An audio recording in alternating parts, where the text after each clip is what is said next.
Hello, I'm Bryony Rees and I'm the Pembrokeshire Outdoor Schools Coordinator at the Pembrokeshire Coast National Park.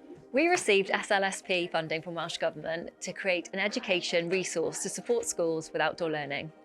Together with teachers and external organisations, we've created the online portal Tirlun. The resources are versatile, adaptable and able to use in the classroom and in the outdoors.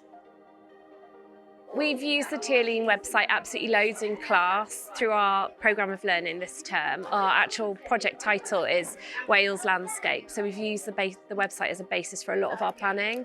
So we've been taking it from the screen into the books, and then we'll be taking it out into the open when we go on our trip to St David's on Thursday, which we're really excited about.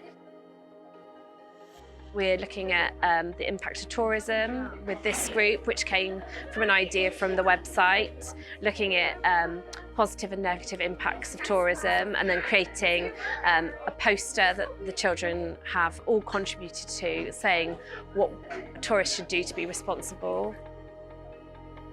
This group here, we were looking at the resources on Joseph Herman and Kyffin Williams, so different ways that you can do landscapes, and comparing the two artists and evaluating their work, looking at background, foreground, shade and tone.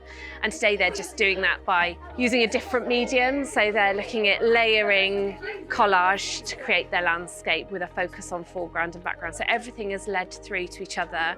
But yeah, it's been a really reliable resource. We keep on going back to it as a basis for our planning, bringing it out, thinking how the children can access it in different ways, and then bring it into the classroom.